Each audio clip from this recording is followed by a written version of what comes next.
Bienvenue sur ma chaîne YouTube. Aujourd'hui, je vais vous montrer comment je réalise cette petite animation sur le i, donc à l'aide de Gmik et de GIMP. Donc si vous trouvez le résultat réussi, je vous remercie de me mettre un pouce vers le haut et de me laisser un commentaire. N'hésitez pas également à vous abonner à ma chaîne pour voir d'autres contenus de ce genre. Et sinon, je vous souhaite un bon visionnage. Alors, je suis dans l'éditeur d'images GIMP. J'ai récupéré cette image sur Pixabay et l'idée c'est de mettre une information qui va s'animer au-dessus de la main. Donc on va dans Filtre, Gmik Qt, on lance. On ira dans la rubrique Silhouette. On va taper Icône en haut. Donc c'est dans la rubrique Icône, c'est une sous-rubrique de Silhouette et on va aller sur Information. Donc on prend le i. Voilà, la taille, il faut que ça corresponde à peu près à l'espace qu'on a là. Donc je vais prendre, je pense que c'est bon. Ensuite, je vais me placer donc sur le calque qui est au-dessus. Et on va aller avec l'outil déplacement, voir s'il correspond. Là, il est légèrement trop grand. On va sous l'outil de mise à l'échelle, on clique, on diminue, on s'assure que la chaîne n'est pas brisée. Donc il respecte parfaitement les proportions. Je le place à peu près comme il faut, hein. Légèrement plus grand ici, comme ça. On fait mise à l'échelle et c'est bon. Ensuite, je vais dans l'outil de rectangulaire et je vais tracer à peu près, il faudrait 220. Ah mince, 220 par 220, voilà. On le place à peu près ici. On va dans le menu calque, rogner selon la sélection. Voilà, maintenant on a un calque parfaitement cadré, si je peux m'exprimer ainsi. Filtre Gmik, là on va passer à la partie animation. On va aller sur séquence, la rubrique séquence, séquence et 3D extrusion. Donc 3D extrusion animated. Donc la différence c'est qu'il y a l'animation, le départ et l'arrivée. Donc là le nombre de frames on va en mettre 20. Je pense que ça le fera. La profondeur j'en mets une 30. La résolution je mets à 1024. L'adoucissement je ne vais pas trop y toucher parce que sinon après ça fait des défauts, mais je vais laisser à peu près à 0,5. Et là, on a la largeur et la hauteur qui sont déjà à 220. Ça, il faut se rappeler de ça. La taille, je touche pas. Parce que il faut que, en fait, là, les paramètres de départ et les paramètres d'arrivée, au niveau de la taille, soient pareils. Il y a eu quelques soucis pour qu'il reste parfaitement synchrone. Donc, il faut vraiment qu'il soit synchrone. Là où je vais toucher, c'est que les angles, donc ce sera 0 pour X, Y, Z. Au départ, mais à l'arrivée il y a juste Y qui est à 360. Il faut s'imaginer une barre de pole dance. Y en fait c'est une barre de pole dance, donc en gros il tourne autour de l'axe Y. Donc pour ceux qui se rappellent un peu des cours de l'école, on a Y, l'axe des ordonnées, et l'axe X des abscisses qui est en horizontal et Z qui est en profondeur. Donc là c'est bon au niveau des angles, on touche pas aux autres éléments.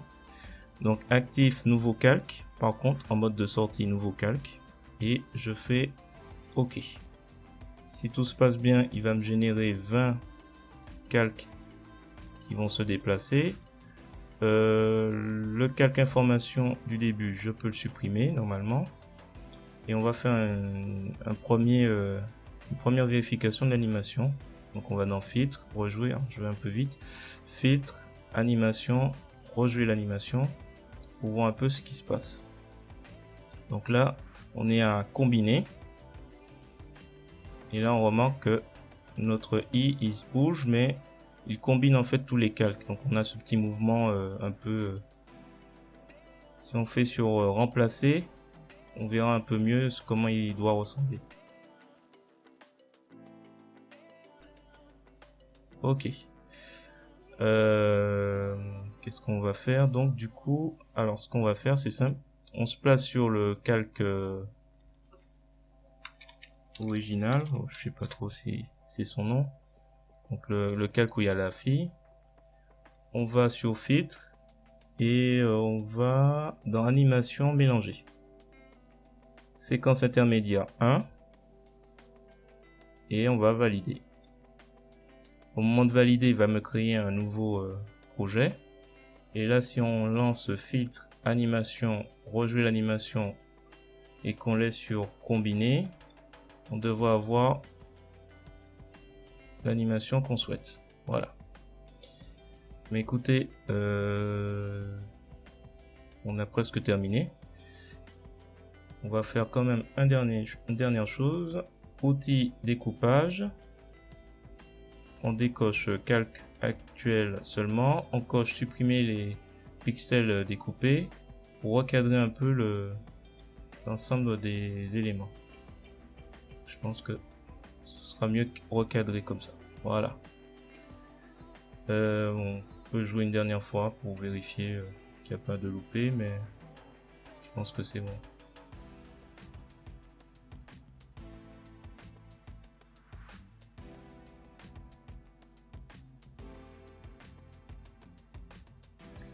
Voilà, ensuite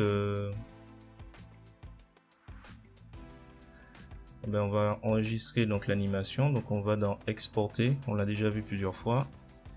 Ça s'appelle comment déjà? On va dire information, info.gif. On va dans GIMP, peut-être dans divers. Non, ça c'est encore autre chose. GIMP Gmic. Créer un dossier. Animation, ce sera que les animations. Et je fais exporter. Je coche en tant qu'animation. Boucler indéfiniment, OK. J'exporte. Alors un petit élément qu'on remarque, c'est que l'animation, OK, c'est bon, mais on voit que ça, il y a au niveau des couleurs, ça c'est un peu, c'est pas terrible. Donc ce que je vous propose, c'est donc vous retournez dans Gmic, enfin dans GIMP, et vous allez dans mode. Il est où? Couleur, image, mode, couleur indexée. Et là, générer, donc on laisse cocher. Et on fait convertir en s'assurant qu'on est bien sur Floyd Steinberg, couleur qui déteint moins. On fait convertir. Ensuite, on refait ce qu'on a fait tout à l'heure. Exporter. Là, je veux l'appeler info 3. Exporter. On laisse toujours en animation. On exporte. Et on va voir un peu le résultat. Donc là, on voit la différence. Les couleurs sont plus uniformes. Et on a toujours notre animation. Si on regarde le 1, c'était ça la différence. Voilà. Ok. Mais écoutez, on va s'arrêter là sur ce dernier point. Si vous trouvez le résultat réussi, je vous remercie de me mettre un pouce vers le haut et de me laisser un commentaire. N'hésitez pas également à vous abonner à ma chaîne pour voir d'autres contenus de ce genre. Et sinon, d'ici là, je vous dis à bientôt.